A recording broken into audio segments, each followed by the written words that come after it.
दरअसल हर वो इंसान अपराधी नहीं होता जिसके हाथ में एक दिन हथियार दिखाई दे जाए। कभी कभी उसके हाथ में उस हथियार से पहले फाइलें होती हैं, आवेदन होते हैं, गांव वालों की उम्मीदें होती हैं और सिस्टम से लड़ते लड़ते टूटा हुआ भरोसा होता है। वो भरोसा जो कभी सवालों से शुरू हुआ था, ऐसे सवालों से जो पहले किसी गांव की टूटी हुई सड़क पर जन्म लेते हैं, फिर सरकारी दफ्तरों की फाइलों में दब जाते हैं और आखिर में किसी फेसबुक लाइव के जरिए पूरी दुनिया के सामने आ जाते हैं। भोजपुर के बेलौटी गांव के भरत भूषण तिवारी की कहानी भी कुछ ऐसी है।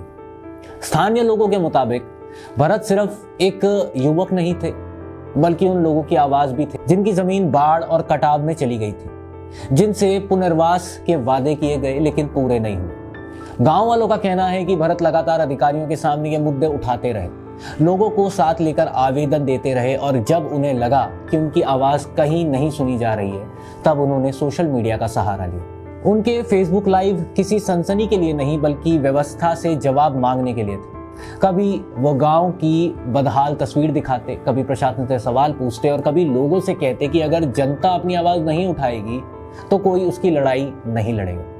लेकिन इसी बीच उनकी भाषा और गुस्सा भी लगातार बढ़ता गया।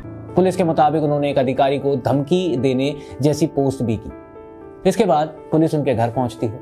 16 जून को भोजपुर पुलिस ने एक प्रेस रिलीज किया और कहा कि भरत मानसिक रूप से अस्वस्थ हैं और उन्हें इलाज के लिए मानसिक आरोग्यशाला भेजने की प्रक्रिया शुरू की जा रही है। लेकिन महज एक दिन बाद वही भरत पुलिस मुठभेड़ में गोली लगने से गंभीर रूप से घायल हो जाता है और इलाज के दौरान उनकी मौत हो जाती है। यहीं से यह मामला सिर्फ एक एनकाउंटर का नहीं, बल्कि उन सवालों का बन जाता है जिनके जवाब आज भी तलाशे जा रहे हैं। भरत भूषण तिवारी की आखिरी लड़ाई कैमरे के सामने दर्ज हुई।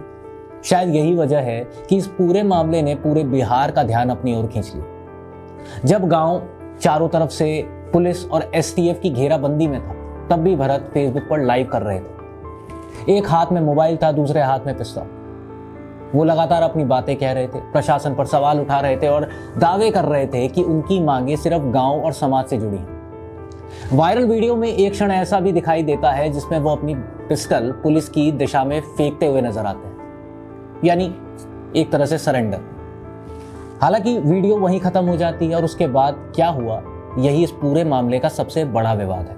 पुलिस का कहना है कि जैसे ही जवान आगे बढ़े, भरत ने दोबारा हथियार उठाने की कोशिश की और पुलिस पर फायरिंग की, जिसके बाद आत्मरक्षा में जवाबी गोली चलाई गई। दूसरी ओर परिवार और कई ग्रामीणों का आरोप है कि भरत आत्मसमर्पण यानी कि सरेंडर कर चुके थे और उन्हें जिंदा पकड़ा जा सकता था। उनकी मां का कहना है कि अगर उनका बेटा मानसिक रूप से अस्वस्थ था और उसने हथियार छोड़ दिया था, तो फिर उसे गोली क्यों मारी गई। उनके पिता का आरोप है कि उन्हें सुबह से थाने में बिठाकर रखा गया, जबकि गांव में बेटे के साथ पूरी कार्रवाई हो गई थी। इन आरोपों और पुलिस के आधिकारिक दावों के बीच सच क्या है, इसका फैसला जांच करेगी। लेकिन इतना जरूर है कि 16 जून की पुलिस प्रेस रिलीज, जिसमें भरत को मानसिक रूप से अस्वस्थ बताकर इलाज की बात कही गई थी, और 17 जून की मुठभेड़ के बीच का यह विरोधाभास आज इस पूरे मामले का सबसे बड़ा सवाल बन चुका है। दरअसल भारत में हर पुलिस मुठभेड़ यानी कि एनकाउंटर को कानून अपने आप सही मान लेता है। सुप्रीम कोर्ट और राष्ट्रीय मानव अधिकार आयोग ने ऐसे मामलों के लिए स्पष्ट दिशा निर्देश तय किए हैं। यदि पुलिस मुठभेड़ में किसी की मृत्यु होती है तो स्वतंत्र एफआईआर दर्ज होनी चाहिए, मैजिस्ट्रियल जांच होनी चाहिए, पोस्टमार्टम की वीडियोग्राफी होनी चाहिए, फॉरेंसिक जांच, बैलिस्टिक रिपोर्ट और हथियार की जांच, घटनास्थल के वैज्ञानिक साक्ष्य और पूरी कार्रवाई का निष्पक्ष परीक्षण आवश्यक माना जाता है।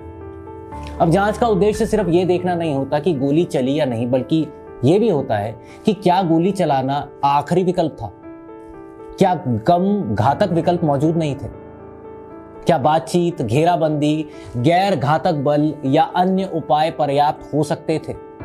इस मामले में पुलिस का कहना है कि भरत ने दोबारा हथियार उठाने की कोशिश की और फायरिंग जारी रखी, जबकि परिवार और कुछ स्थानीय लोगों का दावा इससे बहुत अलग है। सोशल मीडिया पर मौजूद वीडियो भी अलग अलग व्याख्याओं को जन्म देते हैं, लेकिन उनकी प्रामाणिकता और घटनाक्रम का पूरा क्रम जांच का एक विषय है। ऐसे मामलों में किसी निष्कर्ष पर पहुंचने से पहले इलेक्ट्रॉनिक साक्ष्य, कॉल रिकॉर्ड, वीडियो या फॉरेंसिक जांच, पुलिसकर्मियों के बयान और मेडिकल रिपोर्ट का मिलान बहुत जरूरी होता है। यही वजह है कि किसी भी एनकाउंटर की वैधता का फैसला सोशल मीडिया, प्रेस कॉन्फ्रेंस से नहीं, बल्कि स्वतंत्र जांच और न्यायिक प्रक्रिया करती है। भरत भूषण तिवारी अब इस दुनिया में नहीं, लेकिन उनके पीछे छूट गए सवाल आज भी जिंदा है। अगर पुलिस का दावा सही है तो यह आत्मरक्षा की कार्रवाई थी। अगर परिवार के आरोपों में सच्चाई है तो फिर पूरी घटना की निष्पक्ष जांच होना और भी ज्यादा जरूरी हो जाता है। किसी भी लोकतंत्र में पुलिस की सबसे बड़ी ताकत उसकी बंदूक नहीं बल्कि जनता का भरोसा होता है। इसलिए हर विवादित मुठभेड़ में पारदर्शिता सबसे बड़ा जवाब होती है। इस मामले में भी निष्पक्ष जांच, सभी डिजिटल और फॉरेंसिक साक्ष्यों का परीक्षण, पोस्टमार्टम रिपोर्ट, बैलिस्टिक रिपोर्ट और प्रत्यक्षदर्शी यानी कि गवाहों, चश्मदीद गवाहों के बयान भी तय करेंगे कि उस सुबह बिलौटी गांव में वास्तव में क्या हुआ था। जब तक जांच पूरी नहीं होती तब तक किसी भी पक्ष के दावे को अंतिम सत्य मान लेना उचित नहीं है। लेकिन एक बात तय है कि 16 जून की प्रेस रिलीज, जिसमें भरत को मानसिक रूप से अस्वस्थ बताया गया था, और 17 जून की मुठभेड़ के बीच जो भी हुआ वो इस पूरे मामले का सबसे अहम प्रश्न बन चुका है। यही प्रश्न अब जांच एजेंसियां, न्यायिक प्रक्रिया और सार्वजनिक विमर्श के केंद्र में है, और शायद इसी का उत्तर तय करेगा कि यह मामला पुलिस की वैध कार्रवाई थी या ऐसी घटना जिसने कानून व्यवस्था, जवाबदेही और पुलिस की कार्यप्रणाली पर गंभीर सवाल खड़े कर दिए हैं। ऐसी क्राइम स्टोरीज को देखने के लिए देखते रहिए एमएटीवी।